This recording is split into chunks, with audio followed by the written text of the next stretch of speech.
வணக்கம். இது ஒரு முக்கியமான காணொளி. கொஞ்சம் நீளமானதாக இருக்கும். அதே சமயம் நான் பேசும் பல விஷயங்களையும் இதில் தொகுத்துக் கொள்வதாக இருக்கேன். இது உங்களுக்கும் பயனுள்ளதாக இருக்கும். அதனால இந்த காணொளிக்கு கமெண்ட்டுகளை எனேபிள் பண்ணியிருக்கேன். உங்களுடைய கருத்துக்கள், கேள்விகள் அவற்றை இங்கே நீங்கள் பதிவிடலாம். விரிவான விளக்கங்கள், கேள்விகள் இருந்ததுன்னா அதற்குரிய படிவத்தில் தெரிவித்து கொள்ளலாம். ஏன்னா கமெண்ட்டுகள் எல்லாருக்குமே தெரியும். படிவத்தில் நீங்கள் தெரிவிப்பது உங்களுக்கும் எனக்கும் மட்டும்தான் தெரியும். உங்களுக்கும் ஒரு இமெயில் ரெஃபரன்ஸ் இருக்கும். ஸோ நீங்கள் என்ன பகிர்ந்து கொள்கிறீங்கங்கிறதுக்கான சான்று உங்களுக்கும் இருக்கும். இதெல்லாம் இன்றைய காலகட்டத்தில் கொஞ்சம் கவனமாக இருக்க வேண்டியதாக இருக்குது. அதே சமயம் இதற்காக பயந்து கொள்ள தேவையில்லை. ஏன்னா நாம் எல்லோருமே எளிய மனிதர்கள். யாருமே வானத்திலிருந்து குதிக்கலை. நானும் அரசு பள்ளியில் சத்துணவு சாப்பிட்டு தமிழ் மீடியத்தில் படித்து வளர்ந்தவன் தான். காலம் நம்மளை எங்கெல்லாமோ கொண்டு போய் விட்டுருக்கு. அதை நாம் எப்படி சரியாக பயன்படுத்தி கொள்கிறோம், புரிஞ்சு கொள்கிறோம், இதெல்லாம் தான் ரொம்ப முக்கியம். இப்போ அதைத்தான் இந்த காணொலியில் பேச போகிறேன். இதனுடைய தலைப்பு தன்னை புனைதல். நாம் எல்லோருமே ஒரு பாத்திரம்தான் இல்லையா? இந்த உலகமே ஒரு நாடக மேடை. நாம் அனைவரும் வெறும் நடிகர்கள் மட்டுமே. ஆனால் நாம் என்ன பாத்திரம் ஏற்று நடிக்கிறோங்கிறத யார் தீர்மானிக்கிறது? கொஞ்சம் யோசிச்சு பாருங்கள். உங்கள் பேர் என்ன? நீங்கள் ஆணா பெண்ணா? உங்கள் வயசு? நீங்கள் அழகாக இருக்கீங்களா? நிறைய விஷயங்க நம்ம யாருங்கிறத தீர்மானிக்குது இல்லையா? நம்முடைய உடலை நம்மால் மாற்ற முடியாது. நம்முடைய நிறத்தை நம்மால் மாற்ற முடியாது. இன்னும் 4 இன்ச்சு கூடுதலாக வளர முடியாது. ஸோ பல விஷயங்கள் தீர்மானிக்கப்பட்டு விட்டன. அதையெல்லாம் மாற்ற முடியாது. ஆனால் அதையெல்லாம் நம்ம எப்படி வெளிப்படுத்துகிறோம், எப்படி புரிஞ்சுக்கிறோங்கிறத மாற்ற முடியும் இல்லையா? அதாவது அந்த பாத்திரத்திலிருந்து வெளிப்படும் எனர்ஜி எப்படி இருக்கும் அப்படிங்கிறத மாற்ற முடியும். அதை தான் பார்க்க போகிறோம். கொஞ்சம் சிக்கலானதாக இருக்கும். ஆனால் கொஞ்சம் கவனமாக கேட்டிங்கன்னா புரிஞ்சிக்க முடியும். அதனால தான் கமெண்ட்டுகளையும் எனேபிள் பண்ணியிருக்கேன். ஸோ நான் இது காணொளிகள் செல்ல செல்ல உங்களுக்கு கூடுதலாக புரிதல் கிடைக்கும். இப்போது இந்த செல்ஃப் நரேஷன், தன்னை புனிதல்ங்கிறது ஒரு விதத்தில் நம்மை பற்றி நாம் என்ன நினைக்கிறோங்கிறது. ஸோ அதுதான் முக்கியமாக நான் சொல்ல விரும்புவது. அதாவது நாம் ஒரு பாத்திரம் இந்த உலகத்தில் எடுத்து நடிக்கிறோம் இல்லையா? ஸோ நாம் என்ன பாத்திரம் நடிக்கிறோங்கிறத பெரும்பாலும் மற்றவங்க தான் தீர்மானிக்கிறாங்க. அப்பாவா, அம்மாவா, மகனா, அண்ணனா, இல்லையா? அலுவலகத்தில் ஒரு மேனேஜரா, பேருந்தில் ஒரு பயணியாக, வங்கியில் ஒரு வாடிக்கையாளராக, இப்படி நாம் வெவ்வேறு பாத்திரங்களை வகிக்கிறோம். ஆனால் அதற்கு அடிப்படையில் ஒருவர் இருக்கார் இல்லையா? அதுதான் நாம். அந்த நாம் யார் என்று கண்டடைவது தான் உண்மையில் ஆன்மீகம்.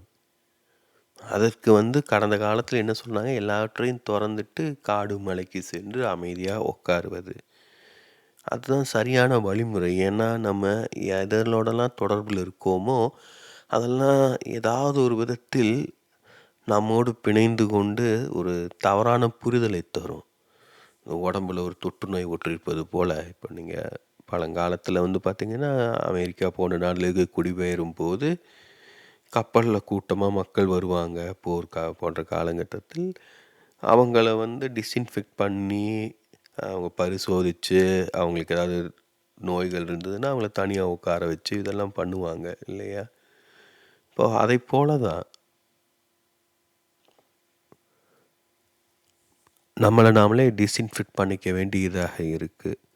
இதெல்லாம் அப்பப்போ நம்ம சுய பரிசீலனை செஞ்சுக்கணும். தனியாக உட்காந்து என்ன ஏதுன்னு.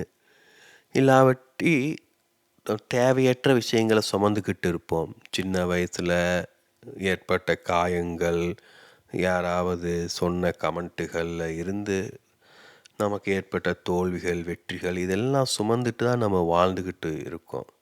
வேற வழி இல்ல. ஏன்னா எப்படி வாழுதுன்னு நம்மளுக்கு தெரிய மாட்டேங்குது.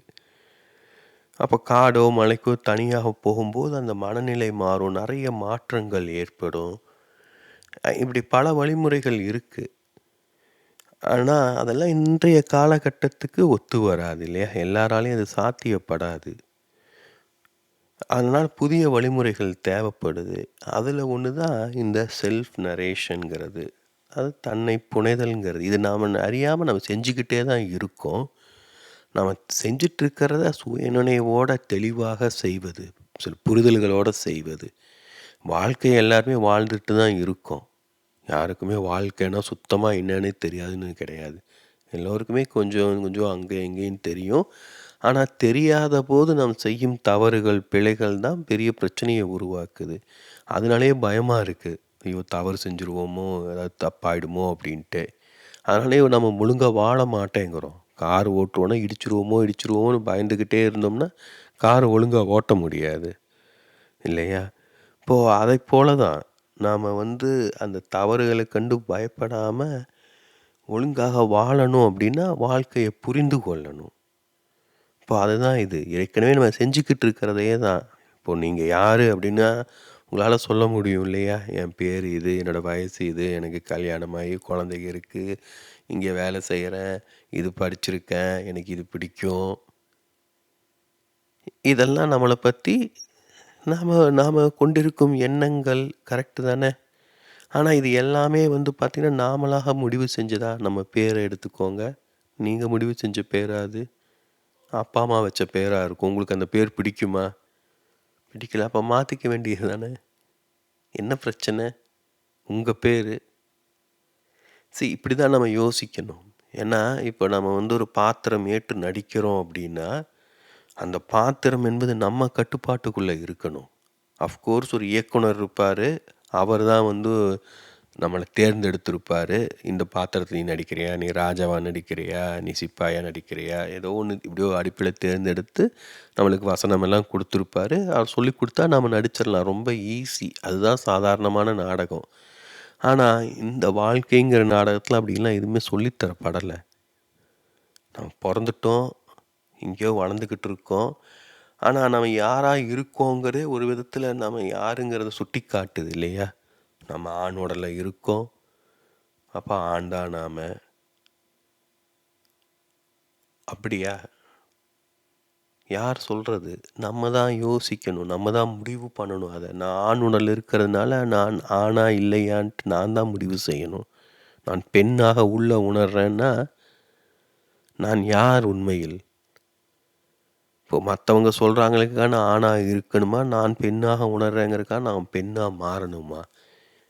யோசிச்சு பாருங்க. எவ்வளோ ஒரு சிக்கலான கேள்வி. இதுதான் நாம யாராக உணர்றோமோ அதுதான் உண்மை. இந்த உலகம் ஒரு நாடக மேடை தான். அந்த நடிக்கிற நடிப்பு உண்மையாக இருக்கட்டுமே! நாம எடுத்துக்கொள்ளும் பாத்திரத்த நாம உண்மையாக நடிக்கலாம். நம்மால முடிஞ்ச அளவுக்கு. அப்போ நாம யாருங்கிற புரிதல் நம்மளுக்கு இருக்கணும்.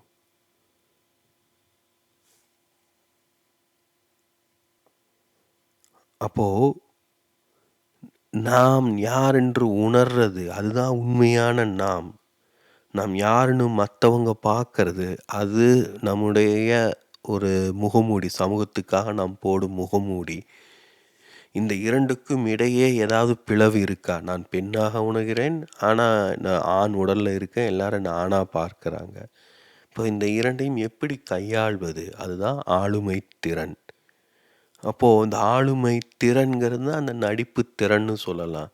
அப்போ அந்த நடிப்பு திறன் நம்ம நல்லா நடிக்கணும் அப்படின்னா, நாம அந்த கதைய நாம உருவாக்கணும். நாம யாருங்கிறத.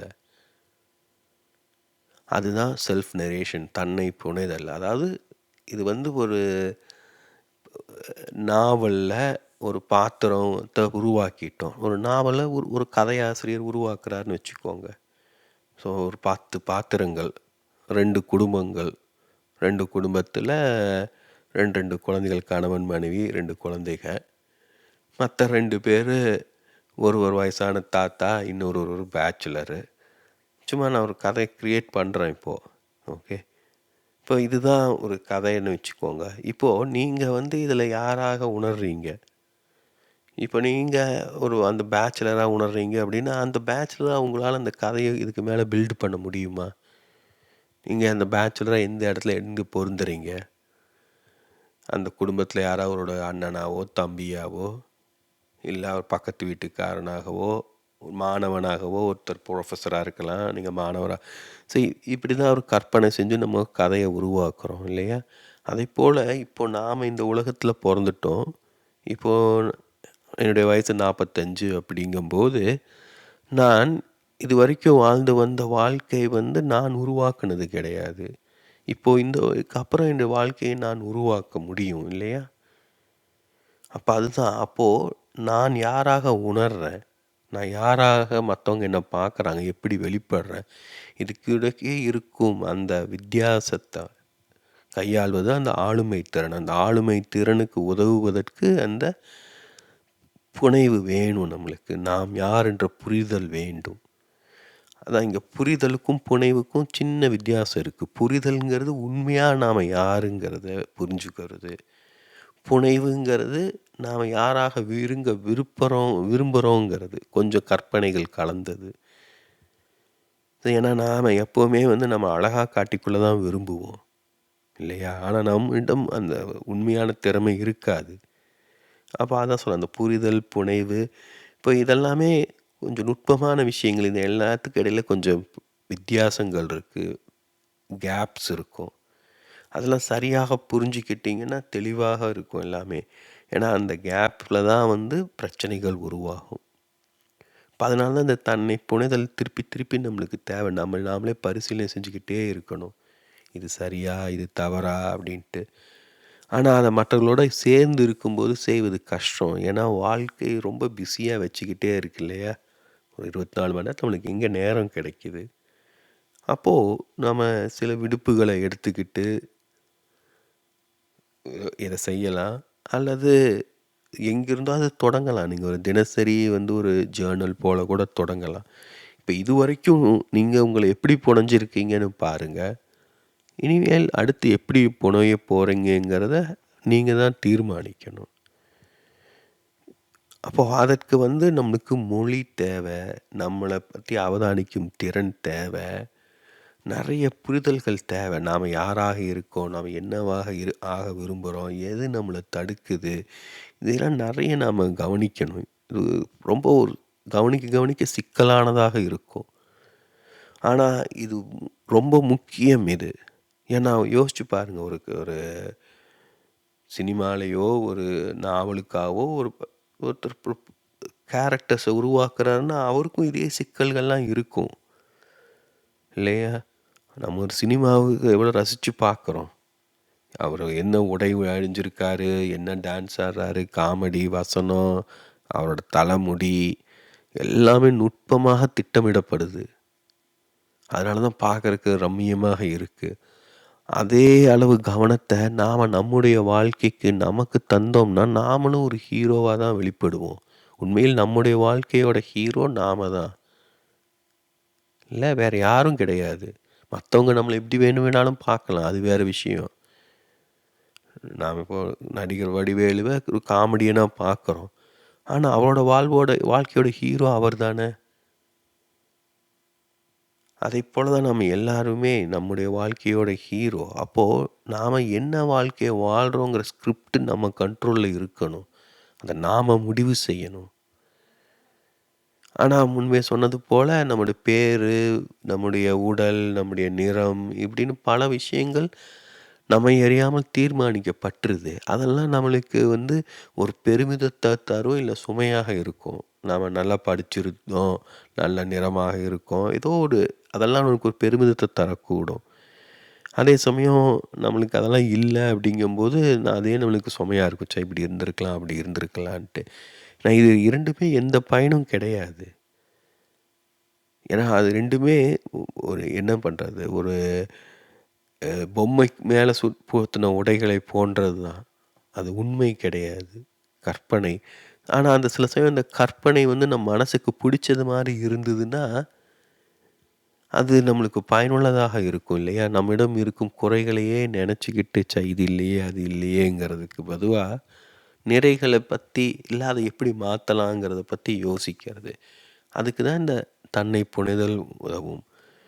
இப்போ இது விரிவாக பார்த்தோம் அப்படின்னா, என்ன அப்படின்னு பார்த்தீங்கன்னா, ஃபர்ஸ்ட்டு இது நம்மளுக்குள்ள நம்மள பத்தி ஒரு சிந்தனை ஓடிக்கிட்டு இருக்கு இல்லையா?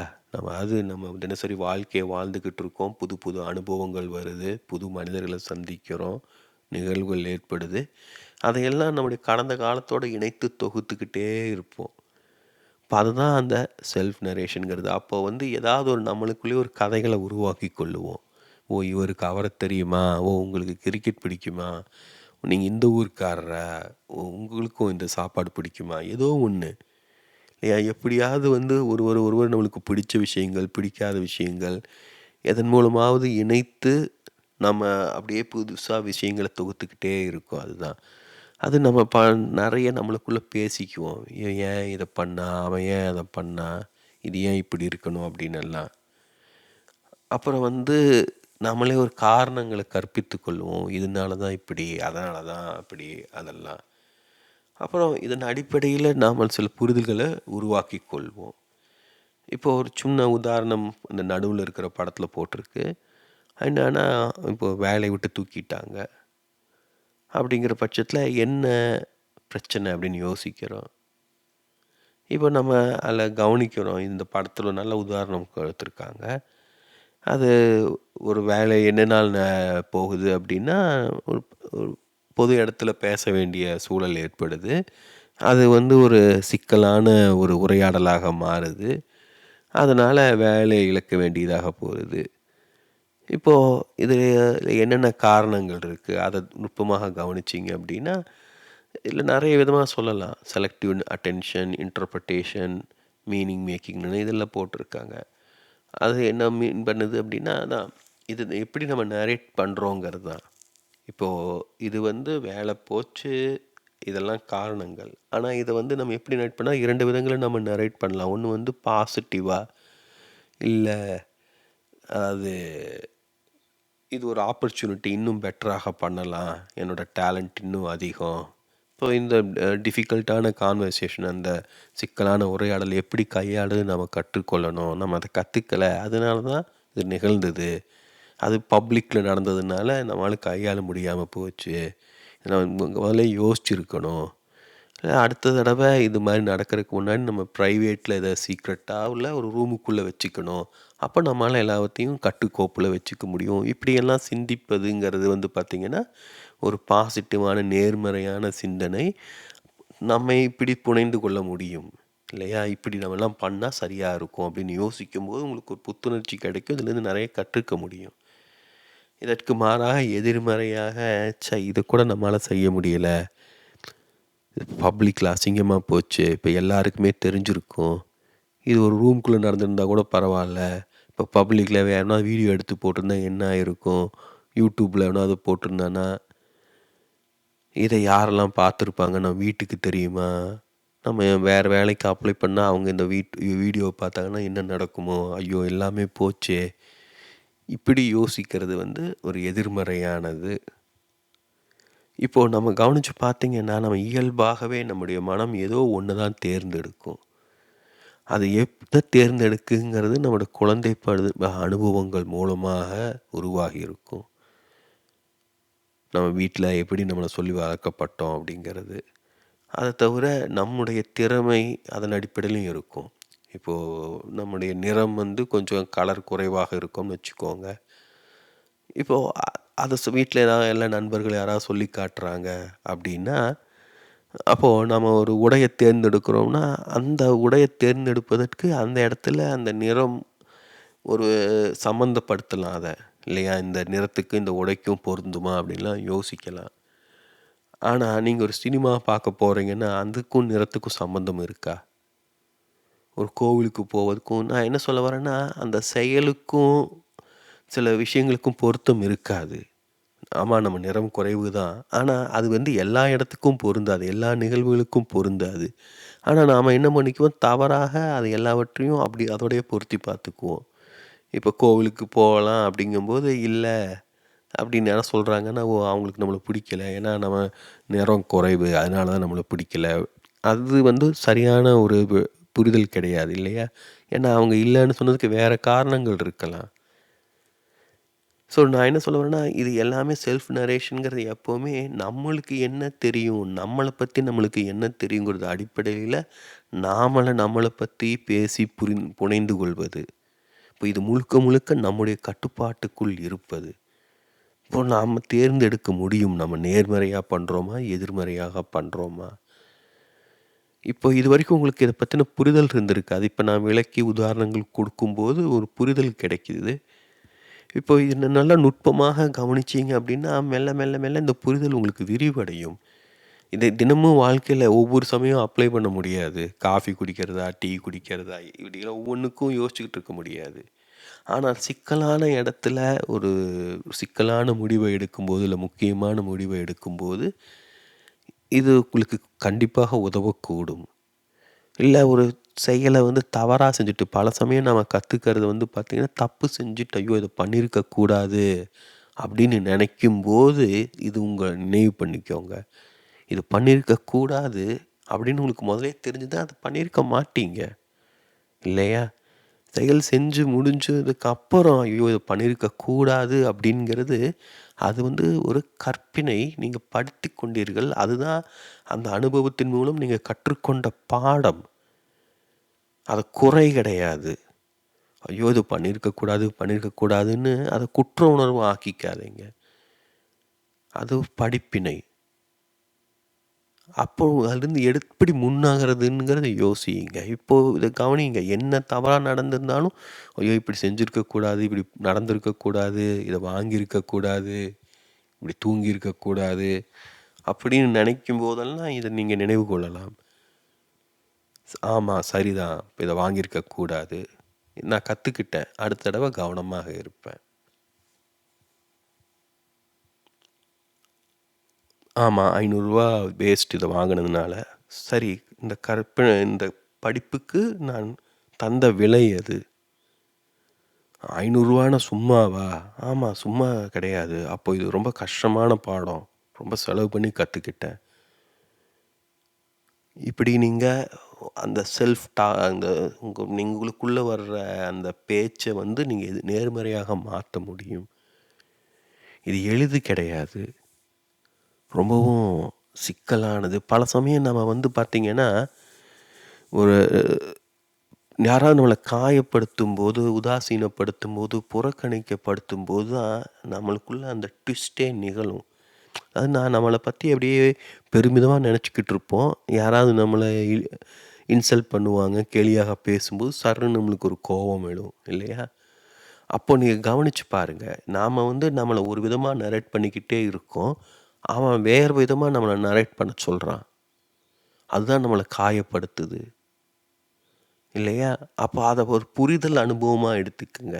இல்லை நம்மளை பற்றி உயர்வாகவே நினைக்கல, நம்மளை பற்றி யாரோ ஒரு உயர்வாக நினைக்கிறாரு. அப்போது அந்த இடத்துல நம்ம செல்ஃப் நரேஷன், அந்த நாம் எப்படி நமக்கு பார்த்துக்கிட்டு இருக்கோம், புரிஞ்சுக்கிட்டோங்கிறத மாத்திரத்தை அவர் தூண்டுறாருன்னு நாம் புரிஞ்சிக்கணும். இது ஒரு சிக்கலான தருணத்தில் நான் கற்றுக்கிட்டேன். ஆனால் அதை கற்றுக்கிட்டேங்கிறத சமீபத்தில் நான் புரிஞ்சுக்கிட்டேன். நான் என்னுடைய வேலை தேடிக்கிட்டு இருந்தபோது நல்ல வேலையில் இருந்தேன். அப்புறம் இன்னொரு வேலையில் சேர வேண்டிய நிலையில் எல்லாமே நல்லா போய்கிட்டு இருந்தது. ஆனால் அந்த முதல் ரவுண்டு முடிச்சுட்டு செகண்ட் ரவுண்டு இந்த ஹெச்ஆர் ரவுண்டில் வந்துட்டு அவருக்கு ஏதோ என்ன பிடிக்காதது போல் இருந்தது, ஒழுங்காக நடத்தலை, ஒரு மாதிரி சீன்ற மாதிரியே கேள்வி கேட்டுக்கிட்டு இருந்தாங்க. அப்போது ஒரு இடத்துல கேட்டாங்க, நீங்கள் வந்து வெறும் பிஎஸ்சி தானே, மற்றவங்கெல்லாம் பிஇ எம்பிஏ படிச்சிருக்காங்க, எம்சிஏ முடிச்சிருக்காங்க, ஸோ நாங்கள் ஏன் உங்களை எடுக்கணும் அப்படின்னு மாதிரி கேட்டாங்க. எனக்கு சுருன்னு கோபம் வந்தது. இப்போ நான் சக்குன்னு சொன்னேன், நான் பிஇ எம்சிஏ கூட எக்ஸ்பீரியன்ஸ் படித்தவங்க, அந்தளவு எக்ஸ்பீரியன்ஸ் படித்தவங்க கூட நான் இருக்கேன் இல்லையா, அதே என்னுடைய தகுதியை காட்டலையா அப்படின்னு மாதிரி நானும் சுருக்குன்னு கேட்டேன். சரின்னு இன்டர்வியூ முடிஞ்சது. எனக்கு உண்மையில் நான் வந்து நெகட்டிவாக தான் வந்தேன், சரியாக பண்ணலை அப்படின்ட்டு அப்படின்ட்டு ரொம்ப அப்செட் ஆயிட்டேன். ஆனா உண்மையில் நடந்தது என்ன அப்படின்னா, நான் கேட்ட சம்பளத்துக்கு மேல போட்டு அந்த வேலை குடுத்தாங்க. அப்பதான் எனக்கு அது புரிஞ்சுது. ஏன்னா இவ்வளோ நாளா அது எனக்கு புரியல. நான் இவ்வளோ நாளாவும் நான் அத இப்ப தவறா தான் நெனச்சுக்கிட்டு இருந்தேன். ஒரு வேளை இன்னும் வேற மாரி பேசியிருக்கணுமோ! அப்படிங்கிற மாரி எண்ணம் தான் இருந்தது. அப்புறம் தான் எனக்கு புரிஞ்சது. இது என்னுடைய வே ஆஃப் திங்கிங்ன்னு. ஏன்னா எல்லாவற்றையும் குறையாகவே பார்ப்பதன் மூலமாக தான் நான் என்ன மேம்படுத்திக்கிட்டே வந்திருக்கேன். அது என்னுடைய ட்ராமாவின் விளைவு. நான் சொல்றேன். இது நம்ம கவனிக்க வேண்டிய நுட்பமான விஷயம். ஸோ சிலர் அப்படியே உடைஞ்சு போயிருவோம். சிலர் அத ஒரு வாய்ப்பா எடுத்துக்கிட்டு வளர பார்ப்போம். இப்போ அதெல்லாம் எப்படி நடக்குதுன்னா, அந்த நிகழ்வு நகரும்போது நம்ம எப்படி புரிஞ்சுக்கிறோம், அதை ஏற்றுக்கொள்றோங்கிறது தான். ஸோ இத நாம தான் கவனிச்சு நம்மகிட்ட இருந்து மாற்றிக்கணும். ஏன்னா, இது எதிர்மறையாக நம்ம நெனச்சுக்கிட்டே இருந்தோம்னா, இது ஒரு நமக்குள்ளேயே நம்மள பத்தி யோசிச்சுக்கிறது. அதனால இதெல்லாம் வெளியில சொல்லவும் கூட முடியாது இல்லையா? நான் இப்போ அந்த இடையில நல்லா பேசியிருக்கலாம், நல்லா பேசியிருக்கலான்னு நான் தான் மனசுக்குள்ள நெனச்சுக்கிட்டே இருக்கேன். வெளியில என்ன கேட்பாங்க? "என்னடா இப்படி பண்ண?" அப்படின்னு கேட்பாங்க. நல்லா பண்ணேன்." ஏன் இது மாரி சொரத்தே இல்லாம இருக்கு? அந்த ஒரு கேள்வி கொஞ்சம் நல்லா பண்ணியிருக்கலாம். எந்த கேள்வி? என்ன அப்படின்னு யாரும் கேட்டுட்டு இருக்க போறது கிடையாது. இல்லையா? ஒருவேள கேட்டிருந்தாங்கன்னா, அதுக்கு பதில் சொல்லியிருந்தா, "இல்ல நீ சரியா தான் சொன்ன. இல்ல, இல்ல இது நீ சொல்லியிருக்க கூடாது." அப்படி இப்படின்னு தான் சொல்லியிருந்தாங்கன்னா, ஒருவேளை நம்மளுக்கு தெளிவு கிடைக்கும். நாமளும் சொல்ல மாட்டோம். ஏன்னா நமக்குள்ள சந்தேகம் இருக்கும்போது, நான் நேர்மறையாக இருந்தா நம்ம சொல்லியிருப்போம். இல்லையா? எதிர்மறையாக இருக்கும்போது நம்ம சொல்ல மாட்டோம். என்ன இப்படியெல்லாம் யோசிக்கிறாங்கன்னு நெனைப்பாங்க. இதையெல்லாமா யோசிச்சுட்ருப்பாங்க. ஏதாவது சொல்லுவாங்க. ஏதோ இப்படியே நம்மளுக்குள்ளேயே காரணங்கள உருவாக்கி, கற்பனைகள உருவாக்கி, நம்மளுக்குள்ள நம்ம மாட்டிக்கிறோம். இப்போ இதிலிருந்து வெளிவருவது எளிது கிடையாது. இப்ப அதற்கு தான் உளவியல் நிபுணர்கள் போன்றவர்கள் தேவைப்படுறாங்க. முன்னமே சொன்னது போல, உண்மையில் நம்மிடம் அக்கறை கொண்டவங்க கேள்வி கேட்பாங்க. "என்னடா எப்படி பண்ணியிருக்க?" அப்படின்னா, ஓகே." அப்படின்னா, "ஏன் ஒரு மாரி இருக்கு? என்னன்னு சொல்லு?" அப்படின்னு அக்கறையா கேள்வி கேட்டு மெல்ல அப்படியே பேச வைப்பாங்க. நாமளும் அவங்க உண்மையில் அக்கறை இருக்கிறவங்க இருந்தாங்கன்னா, நாமளும் பேசுவோம். பேச விரும்புவோம். ஆனா, அதான் சொன்னேனே நம்முடைய வாழ்க்கையில அப்படிப்பட்டவர்கள் கிடையாது. அப்படிப்பட்ட புரிதல் உள்ளவர்கள் நம்ம எதிர்பார்த்துக்கிட்டு இருக்கவும் கூடாது. இதெல்லாம் நாமளா புரிஞ்சுக்கிட்டுக்கணும். எதிர்பார்த்துக்கிட்டே இருந்தோம்னா, நம்ம வாழ்க்கையை மேம்படுத்திக் கொள்ள முடியாது. இப்போ அதனால தான் இது கவனிக்கும்பொழுது பார்த்தீங்கன்னா, கீழ் பகுதியில குடுத்துருக்கிறது. இப்போ இது எப்படி நடக்குதுன்னு யோசிக்கணும். இப்போ நம்ம எப்பப்பலாம் நம்மள குறித்து சிந்திக்க தொடங்குறோம், நமக்குள்ள பேசத் தொடங்குறோம். இது வாங்கலாமா? இது பண்ணலாமா? இத செய்யலாமா? அப்படின்னு யோசிக்கிறோங்கிறத கவனியுங்க.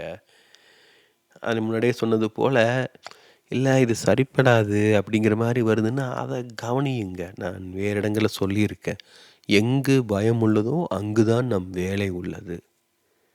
நாம எதையாவது குறிச்சு பயப்படுறோம்னா, அந்த பயத்த தான் எதிர்கொள்ளணும். பயந்து போயிறக்கூடாது. அப்போ எதிர்மறையா ஏதாவது தோணுச்சுன்னா, "இல்ல இது சரிப்படாது." அப்படிலாம் வந்துச்சுன்னா, அத கவனியுங்க. இதுக்கும் நான் ஒரு நல்ல உதாரணம் வாழ்க்கையிலேருந்து தர்றேன். அது ரொம்ப முக்கியமானது. ஏன்னா, நான் தமிழ்ல தான் அதிகம் பேசுறது, எழுதுறது எல்லாமே. ஆங்கிலத்தில எழுதணும்னு என்னுடைய விருப்பங்களில் ஒன்று. ஆனா, எனக்கு தெரியும் என்னோட ஆங்கிலம் அந்த அளவு தரமானது கிடையாது. அதுவும் நல்ல ஓரளவுக்கு இருக்குனாலும், எழுதுற அளவுக்கு தரமானது கிடையாது. இப்போ நண்பரும் அதையே தான் சொன்னாரு. ஒரு நண்பர்ட்ட சொன்னபோது. ஆனா எனக்கு அது டக்குன்னு சுருணுச்சு. ஏன்னா, எனக்கு அது தெரியும். அத அவர் சொல்லி காட்டுன உடனே எனக்கு ஒரு மாரி இருந்தது. ஆனா அத ஒரு சேலஞ்சா எடுத்துக்கிட்டேன்.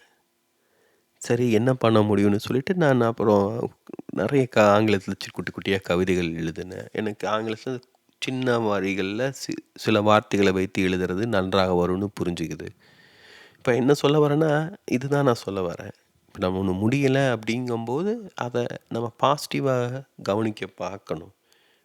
அத நாம தான் செய்யணும்.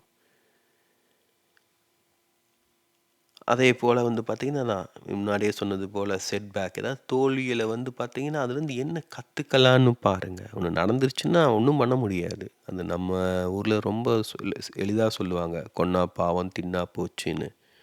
அதான் ஒண்ணு வாங்கிட்டோம், வாங்கக்கூடாது, வாங்கக்கூடாது, ஐயோ! வாங்கியிருக்கக்கூடாது அப்படின்னு புலம்பிக்கிட்டே இருக்கிறனால பிரயோஜனமே கிடையாது. ஆனா அதிலிருந்து எளிதில் மீளவும் முடியாது. அ சில சமயம் அந்த ஒரு கழிவிரக்கம் தேவைப்படும், ஒரு துக்கம் தேவைப்படும். அதெல்லாம் மனம் ஆடும் நாடகம், நமக்கு நாமே போடும் நாடகங்கள். அப்புறம் இன்னொரு முக்கியமானது, நான் ஏற்கனவே இத நான் பேசியிருக்கேன். எழுதுவது. ஜேர்னலிங், நாட்குறிப்பு எழுதுவதைப் போல ரெகுலராக எழுதுவது. என்ன இத பத்தி என்ன நினைக்கிறீங்க? அப்படின்னு சொல்லி வெவ்வேறு விதங்களில், வெவ்வேறு கோணங்களில் எழுதுவது. இப்போ இதெல்லாமே என்ன பண்ணும்னா, நம்முடைய மனதை வந்து தெளிவுபடுத்தும். இப்போ மனம் வந்து உள்ளுக்குள்ள குழம்பி போய் தான் கிடக்கு. இப்போ நான் பேசுறேன், வார்த்தைகள் அழகா தெளிவா வருது. நான் பேசுறதுனால இந்த வார்த்தைகள் தெளிவா இருக்கு இல்லையா? அப்ப பேசல அப்படிங்கும்போது என்ன அர்த்தம்? இந்த வார்த்தைகள்லாம் உள்ளுக்குள்ள கிடக்கு. ஆனா அது வார்த்தைகளாக இல்ல இல்லையா? ஒரு தண்ணி போல இருக்கு. ஆனா தண்ணி பைப்ப திறந்த உடனே முத்து முத்தா வருதுன்னு வச்சுக்கோங்க. அப்போ அதைப் போல தான் இந்த வார்த்தைகள் இல்லையா? அப்போ அது உள்ளுக்குள்ள கிடக்கு எல்லாமே. அது தெளிவா இருக்கா இல்லையான்னு தெரியாது. அப்போ இந்த காணொளிய உருவாக்கும்போது, இந்த இந்த தலைப்பில பேசத் தொடங்கும்போது, அதை ஒட்டி அந்த சிந்தனை வெளிப்படுது. வார்த்தைகள் வெளிவருகின்றன. அப்போ இது இது எவ்வளவோ தடைகள கடந்து தான் நானும் இந்த இடத்துக்கு வந்திருக்கேன். நான் அத பத்தி பேசியிருக்கேன் இல்லையா? ஸோ அந்த தன்னை புனைதல் அது ரொம்ப ரொம்ப முக்கியம். நாம நம்மள பத்தி என்ன பேசிக்கிறோங்கிறது. அதற்கு வந்து மொழி ரொம்ப முக்கியம். நாம பெரும்பாலும் நம்ம நினைக்கிறது என்ன அப்படின்னா, இன்னொருவர் நம்மளுக்கு வேணும்னு நாம நினைக்கிறோம். ஏன்னா நம்ம எப்பவுமே பேச்சுங்கிறது இன்னொருவர மையமா வச்சு தான் பேசுவோம் இல்லையா? இன்னொருவர் இருந்தா தான் பேசவே தோணும் நம்மளுக்கு. இன்னொருவர் இல்லாட்டி பேசத் தோணாது. அதற்காக தான் நம்ம நண்பர்கள் வேணும்னு கேட்குறோம். ஆனா நல்ல நண்பர்கள் இப்போதெல்லாம் கிடைப்பது கிடையாது. அதே சமயம் நம்முடைய சொந்த கதை, சோக கதையெல்லாம் கேட்டுட்டு இருக்கிறதுக்கு எதுக்கு நண்பர்? நண்பருங்கிறது மகிழ்ச்சியான தருணங்களை பகிர்ந்து கொள்பவர்க்கு. அதெல்லாம் நம்ம புரிஞ்சுக்கணும். அதனால தான் இன்றைய காலகட்டத்தில் நம்மளுக்கு தெரபிஸ்ட்டுகள் தேவைப்படுறாங்க. உளவியல் வல்லுநர்கள் தேவைப்படுறாங்க. நம்ம குடும்ப பிரச்சனைய, சொந்த கதை, சோக கதைய வந்து நண்பர்கள்ட்ட பேசிட்டு இருக்க முடியாது. ஏன்னா அவங்களுக்கும் பிரச்சனைகள் இருக்கும். நெறைய இருக்கு. இதெல்லாம் ஒரு பண்பாட்டு ரீதியான சிக்கல்கள். இதெல்லாமே இருக்கு. இப்ப இதெல்லாம் நாம தான் புரிஞ்சுக்கணும். நாம தான் கவனிக்கணும். இப்போ இதை நான் பல விதங்களில் நம்மளுக்கு பயன்படும். ஆனா நான் அதான் சொன்னது போல, இது ஒரு தனி மனிதர் மேற்கொள்ள வேண்டியது. அதே சமயம் இதில நம்மளுக்கு நெறைய தயக்கங்கள், கூச்சங்கள் இருக்கும், கேள்விகள் இருக்கும். அப்போ அவ அவற்றை நாம வெளியில பகிர்ந்து கொள்ளணும். வெளியிலயும் உரையாடணும். அதுக்கும் நம்மளுக்கு வாய்ப்புகள் இருப்பது கிடையாது. வெளியில நல்ல நண்பர்கள் அது ரொம்ப பர்சனலா, இன்டிமேட்டா பேசணும்னா நல்ல நண்பர்கள் தேவை. அதே சமயம் நம்மளுக்கு சில விஷயங்கள் ஆர்வம் இருக்கு. இப்ப இந்த வீடியோ பத்தி கேள்விகள், சந்தேகங்கள் இருக்குன்னா, அதற்கும் சரியான நண்பர்கள் இருப்பது வாய்ப்புகள் கிடையாது. அதனால தான் கமெண்ட்ட எனேபிள் பண்ணியிருக்கேன். இப்போ நீங்க உங்களுடைய கருத்துக்கள சொல்லி கேள்விகள கேட்கும்போது, பெரும்பாலும் நான் அதற்கு பதில் சொல்வதாக இல்ல. ஏன்னா என்னுடைய கவனம் வந்து வேறு திசையில் இருக்கணும்னு விரும்புறேன். அப்போ நீங்க வந்து உங்களுக்குள்ள நீங்க உரையாடி, உங்களுக்குள்ள தெளிவுபடுத்திக் கொள்ளுங்க. தேவையான போது நானும் வந்து கவனிக்கிறேன். இன்னும் விரிவான கேள்விகள் இருந்ததுன்னா, நீங்க அத படிவங்கள்ல தெரிவிக்கலாம். அதே சமயம் இந்த கமெண்ட்டுகள் வந்து சப்ஸ்கிரைபர்ஸ்க்கு மட்டும் தான் எனேபிள் பண்ண போறேன். ஏன்னா, ஒரு கட்டுப்பாடு இருக்கணுங்கிறக்காக. ஏன்னா சும்மா ஒரு கமெண்ட்டை மாத்திரம் போட்டுட்டு ஒரு திரும்பி போகிறதுனால எந்த பயனும் இல்லை. அட்லீஸ்ட் அவர் சப்ஸ்கிரைப் பண்ணி இருந்தாருன்னா, அடுத்து என்ன கமெண்ட்டு போடுறாங்க, என்ன நடக்குது, என்ன மாதிரியான உரையாடல் நிகழுதுன்னு பார்க்கலாம். ஸோ இது இன்றைக்கு மிகவும் தேவை. அது நம்மளை பற்றி நாம் என்ன நினைக்கிறோங்கிற புரிதல் நமக்கு மிக மிக முக்கியம். அது ஆன்மீக கோணத்தில் அது ரொம்ப முக்கியம். இப்போ ஆன்மீக கோணத்தில் நாம் யாராக இருக்கோங்கிறது பிரச்சனை கிடையாது இல்லையா?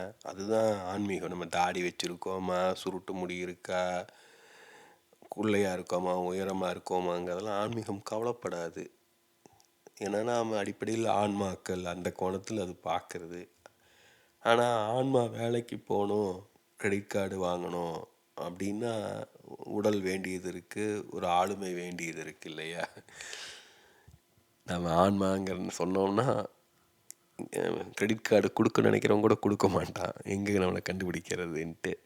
இப்போது அதனால் நம்மளுக்கு அந்த ஆளுமையை உருவாக்கணும் அப்படிங்கும்போது நம்மளுக்கு குறித்த புரிதல் நம்மளுக்கு வேண்டியது இருக்குது. அதனால தான் அந்த தன்னை புரிதல் மிகவும் முக்கியம். இதுவும் நான் என்னுடைய அனுபவத்தில் நான் விளக்குறேன். என்ன காரணம் அப்படின்னா, நான் என்னுடைய வேலைகளில் மட்டும்தான் நான் என்ன கவனம் செலுத்தினேன். அதாவது என்னுடைய வேலையில் நான் என்ன எப்படி வெளிப்படுத்தி கொள்கிறேங்கிறதுல தெளிவாக இருந்தேன். என்னுடைய தனிப்பட்ட வாழ்க்கையில் எனக்கு சரியான தெளிவு இல்லை. நான் என்ன பண்ணணும், எனக்கு எது பிடிக்கும், எப்படி வாழணுங்கிறது என்னென்ன காரணம் வந்து இந்த ட்ராமா காரணம், அதான் முக்கியமான காரணம். என்னுடைய ஆர்வம் வந்து ஆன்மீகம், அதை எப்படி மேற்கொள்வது. ஸோ நிறைய குழப்பங்கள் சிக்கங்கள் இருந்தது. என்னுடைய தனிப்பட்ட விருப்பம், குடும்ப வாழ்க்கை, சமூகம், இது எல்லாத்தையும் இணைத்து போகிறது, என்னுடைய துக்கம். அப்போ அதையெல்லாம் வந்து எனக்கே அதை தொகுத்து கொள்ள முடியலை. உண்மையில் ரொம்ப சிக்கலான விஷயம் அது. அப்போது அந்த உளவியல் சிகிச்சை மூலமாக என்னை குணப்படுத்தி கொள்ளுதல் மூலமாக ஒரு பெரு வெடிப்பு போல் எல்லாம் ஒரே கணத்தில் நிகழ்ந்துருச்சு. அது என்ன நிகழுதுங்கிறது என்னால் புரிஞ்சிக்க முடியலை. இப்போ அதனால தான் எழுதத் தொடங்கினேன். எழுதத் தொடங்கும்போது என்னை நான் வெளிப்படுத்தி கொள்ள தொடங்கினேன். அப்படி அதுவும் போதாமல் இந்த காணொலியில் உருவாக்க தொடங்கினேன், பேசத் தொடங்கினேன். இப்போ மெல்ல மெல்ல வந்து பார்த்திங்கன்னா, நான் ஒரு விதத்தில் புனைந்து கொண்டு தொகுத்து கொண்டு வந்துக்கிட்டு இருக்கேன். அதே சமயம் இதை நான் எழுத்தின் மூலமாக, அதாவது எழுத்தின் மூலமாக, இந்த காணொலிகள் மூலமாக எல்லோர் முன்னிலையும் செய்யும்போது, இப்போ நான் யார் என்று நான் என்னை புரிஞ்சிக்கிறேங்கிறதும் நீங்கள் என்னை பார்க்குறதும் ஒரே புள்ளியில் இணையுது. ஸோ இது ஒரு ஒரு ஒரு புதுமுறையானது. இப்போ இந்த உதாரணத்தில் காட்டினது என்னென்னா, ஒருத்தர் பப்ளிக் ஸ்பீக்கிங்கில் அந்த சிக்கலான உரையாடலை கையாள முடியாதனால ஒரு வேலை போச்சு. அதே சமயம் ஒருத்தர் பப்ளிக்கில் வந்து தன்னை முழுமையாக வெளிப்படுத்தி கொள்ளும்போது நம்மளுக்கு வேறு எதுவுமே தேவையில்லை இல்லையா? ஏன்னா நம்ம அங்கே தான் திணறோம். முதல்ல சொன்ன மாதிரி நம்ம உள்ளுக்குள்ளே ஒன்றா உணர்கிறோம், வெளியில் வேறு ஒன்றாக இருக்கோம். அந்த இரண்டையும் இணைத்து கொள்வதுதான் ஆளுமை திறன். அதற்கு தான் நம்மை நாம் புரிந்து கொள்ள வேண்டும். அதெல்லாம் அடிப்படையாக வேண்டும். ஆனால் ஒரு ஆன்மீக கோணத்தில் நாம் யார் என்பதற்கும் நாம் யாராக வெளிப்படுறோங்கிறதுக்கு இடையில் எந்த வித்தியாசமும் இருக்கக்கூடாது. அது அந்த நிலையை தான் நாம் எய்ம் பண்ணணும். ஆனால் அது எளிது கிடையாது. அப்போது என்ன பண்ணுறது? அதுக்கு தான் இந்த வகையான புரிதல்கள் தேவை. எல்லாராலையும் முன்னே துறவறம் மேற்கொண்டு காட்டுக்கு போக முடியாது இல்லையா? ஸோ நம்மளோட வாழ்க்கையிலேயே இருந்துக்கிட்டு அவ்வப்போது நாம் வாழ்க்கையிலிருந்து விலகி நின்று நம்மளை நாம் கவனித்து பரிசீலனை செய்து புரிந்து கொண்டு தொகுத்து கொண்டு வரணும். கொஞ்சம் கூட நம்மளோட வாழ்க்கையிலேருந்து நம்மளை விலகிக்கலை அப்படின்னா நம்மளை புரிந்து கொள்ளவே முடியாது. இதெல்லாம் ரொம்ப நுட்பமான விஷயங்கள். நம்ம வேறு இடங்களில் இதை பற்றி பேசலாம். அதெல்லாம் ஆன்மீக கோணத்தில் பேசப்பட வேண்டிய விஷயங்கள். ஏன்னா இந்த புரிதல்கள் எல்லாம் அறிவுபூர்வமாக எனக்கு இருந்தால் நானும் இதெல்லாம் செயல்படுத்தலை. செல்ஃப் நரேஷனை பற்றிலாம் எனக்கும் தெரியும், படிச்சிருக்கேன். ஆனால் கடந்த சில வருடங்களாக தான் இதெல்லாம் எனக்கும் பயன்படுது. அதுதான் நான் சொல்கிறேன். இது எல்லாமே வந்து பார்த்திங்கன்னா ஒரு நுட்பமாக ஒன்றோடொன்று தொகுத்து கொள்ள முடியும். இதெல்லாம் எனர்ஜியின் மூலமாக, மொழியின் மூலமாக நிகழும் செயல்பாடுகள். அது எல்லாமே ஒரு ஆன்மீகமானவை. ஆனால் அந்த ஆன்மீகம்ங்கிறது எல்லோருமே ஏற்றுக்கொள்ள முடியாது. ஏன்னா எல்லாருமே ஆன்மீகம்ங்கிறது ஒரு வாழ்க்கையிலேருந்து விலகி நிற்பது அப்படிங்கிற மாதிரியான பார்வை இருக்குது. ஆனால் வாழ்க்கை வாழணுன்னா கூட நம்ம விலகி நின்று தான் ஒழுங்காக வாழ முடியும். அப்போ தான் கவனிக்க முடியும், விலகி நின்னால் தான். ஸோ அப்போ விலகி நிற்பதற்கான வழிமுறைகளை நாம் கற்றுக்கொள்ள வேண்டும். அதுதான் இந்த சேனலில் வெவ்வேறு விதங்களில் நான் விளக்கிட்டுருக்கேன். இப்போ இது இன்றைய காலகட்டத்தின் தேவை. அதனால் இதை எப்படின்னு யோசியுங்க. இதை வந்து ஒரு இடங்களில் பேசியிருக்கேன். நாம் எல்லோருமே நம்முடைய தன் வரலாறை எழுதணும் கண்டிப்பாக. இது நமக்கு நாமளே செய்து கொள்ள வேண்டிய ஒரு முக்கியமான ஒரு செயல். நாம் யாராக வேணா இருக்கலாம். நாம் 10ஆம் வகுப்பு ஃபெயிலானவராக கூட இருக்கலாம். இல்லை, அதை பற்றிலாம் கவலையே படக்கூடாது. நம்ம நம்ம வாழ்க்கை முக்கியம். நம்ம மத்தவங்க எப்படி பார்க்குறாங்கிறது வேற. நாம எப்படி பார்க்குறோங்கிறது அதுதான் முக்கியம் ஃபர்ஸ்ட்டு. நாம எப்படி பார்க்குறோங்கிறத கவனிச்சு, அதில இருக்கிற அந்த பிழைகள், குறைகள சரி செஞ்சுக்கிட்டே வந்தாலே போதும். நம்ம மத்தவங்க எப்படி நம்மள பார்க்குறாங்கற பத்தி யோசிக்கவே வேண்டாம். அவங்க நம்மள நன்றாக பார்க்கத் தொடங்குவாங்க. ஏன்னா நம்மிடம் ஒரு சின்ன மாற்றம் ஏற்பட்டாலே அத கவனிப்பாங்க. "ஏய் என்னமோ உன்ட்ட வித்தியாசமா இருக்குப்பா." அந்த மாற்றம் நேர்மறையாக இருந்தது அப்படின்னா, முதல்ல கேலி கிண்டல் செய்வாங்க. "நீங்க திடீர்னு இதெல்லாம் கேட்குறீங்க, இந்த காணொளிய கேட்குறீங்க, இதெல்லாம் பண்றீங்கன்னு சொல்லி பாருங்க. என்னத்த பெருசா?" அப்படின்னு தான் சொல்லுவாங்க. ஆனா, தொடர்ந்து செஞ்சுக்கிட்டே வாங்க. அது உங்களுக்குள்ள அந்த மாற்றத்த நீங்க உணருவீங்க. அந்த மாற்றத்த நீங்க உணரணும் அதான். சும்மா வேடிக்கை காட்டுறதுக்காக செய்யக்கூடாது. அந்த தொடங்கும்போது, அந்த மாற்றத்த மற்றவங்களும் கவனிக்கத் தொடங்குவாங்க. அப்போ அந்த தாக்கம் மிக ஆழமாக இருக்கும். நம்ம என்னதான் பேச்சில விளக்குறத காட்டிலும், அதான் சொல்றேன் இந்த செல்ஃப் நரேஷன் தன்னை புரிதல்ங்கிறது நம்மை நாம மாத்திக்கிறோம். ஒரு மரம் வளருது. நாம என்ன பண்றோம்? நமக்கு பிடிச்ச மாரி வளரலன்னு சொல்லி அத ட்ரிம் பண்றோம், வெட்டி சரி செய்றோம். நாம தான் அந்த மரம். அப்போ நம்ம வளரும்போதே நம்மள கவனிச்சுக்கணும் இல்லையா? இந்த இடத்துல கொஞ்சம் அதிகமா வளர்ந்துட்டோம். இந்த இடத்துல கொஞ்சம் சரி பண்ணிக்கணும். அப்போ வெளியிலிருந்து நம்மள பார்க்கணும் இல்லையா? முடி வெட்டும்போது கண்ணாடிய காமிக்கிறது போல, மரம் தன்னை பார்த்துக்கணும் இல்லையா? அப்போ அது விலகி நின்னு தன்னை பார்த்துக் கொள்ளும்போது, இந்த இடத்துல ஓகே தான் இருக்கு. இந்த இடத்துல மாத்திரம் கொஞ்சம் வளரக்கூடாது. அப்படின்னு முடிவு பண்ணணும் இல்லையா? இப்போ அதுதான் அதுக்கு அந்த செல்ஃப் நரேஷன் தன்னை புரிதல் தேவை. இப்போ அது நம்ம பலரும் என்ன பண்ணுறோன்னா, கற்பனைகளை கொண்டு உருவாக்குறோம். நம்மளை பற்றி அதீத கற்பனைகள். சிலர் தங்களை அரசர்களாக கற்பனை செய்து கொள்கிறார்கள். அதெல்லாம் ஆளுமை குறைபாடு. அதெல்லாம் பெரிய சிக்கல்களுக்குள்ள கொண்டு போகும். அதெல்லாம் நீங்கள் எழுதி இதெல்லாம் சரி செய்யணும். இன்னும் விரிவாக பேசலாம். இப்போ உங்களுக்குள்ள வேற கேள்விகள் எழுந்தது, அதையெல்லாம் குறிப்பிடுங்க. அப்புறம் இன்னொரு முக்கியமான விஷயம், இவ்வளோ நேரம் கேட்டிருந்தீங்கன்னா மிகவும் நன்றி. ஏன்னா என்னுடைய புரிதல்களை எல்லாம் நானும் தொகுத்து கொள்ளிட்டேன். வேறு எந்த விதத்தில் உங்களுக்கு காணொளிகள் தேவைப்படுது, வேறு ஏதாவது உங்களுக்கு தேவைகள் இருந்ததுன்னா அதையும் சொல்லுங்க. நான் அதையும் பரிசீலனை செய்கிறேன். ஏன்னா எனக்கும் சில புதிய திட்டங்கள் தேவைப்படுது. அதனால் வேறு ஏதாவது உங்கள் பார்வைகள் இருந்தால் அதையும் பகிர்ந்து கொள்ளுங்க. ஸோ இது ரொம்ப முக்கியம். நீங்கள் உங்களை எப்படி புனைந்து கொள்கிறீர்கள்? குறிப்பாக ட்ராமா போன்றவற்றில் இருப்பவங்க நம்மளை நாமளே சொல்லிகிட்ருப்போம். நம்மளை நாமளே ஐயோ அப்படி பண்ணியிருக்கக்கூடாது, அப்படி பண்ணியிருக்கக்கூடாது. இப்போது அந்த சுழற்சியில் அந்த சுழலிருந்து நான் வெளியில் வந்தாலே போதும். இப்போது கவனமாக இருங்க. ஏன்னா நம்மை நாம தான் மீட்டுக்கொண்டாக வேண்டும். நம்ம வேறு யாரும் மீட்டுக்கொள்ள முடியாது. வெளியிலிருந்து உதவலாம் சில பேர், அவங்க தூண்டுகோலாக இருக்கலாம். ஆனால் நாம தான் நம்மளை மீட்டுக்கொண்டு ஆகணும். இது நாம் தனி மனிதர் ஒவ்வொருவரும் தனக்காக தானாக செய்து கொள்ள வேண்டிய அறச்செயல். நம்மளை நாம் மீட்டுக்கிட்டோம்னா நம்ம யாரையும் நம்பி இருக்க வேண்டியது கிடையாது. அது மற்றவர்களையும் விடுவிக்கும். அது ஒரு பெரிய விடுதலை அது. அது நீங்கள் முயற்சி செஞ்சு பார்த்தீங்கன்னா நீங்கள் தொடங்குவீங்க. வெறுமனே இதை வாசிச்சுக்கிட்டு இருக்காம, வெறுமனே கேட்டுக்கிட்டு மறந்து போகாமல் நல்லா உள்வாங்கி கொண்டு வாழ்க்கையில் முயற்சி செஞ்சு பாருங்கள். இப்போ அதை குறித்த உங்கள் கேள்விகள், கருத்துக்கள் போன்றவற்றை கமெண்ட்டில் தெரிவிங்க. தொடர்ந்து பேசலாம். நன்றி.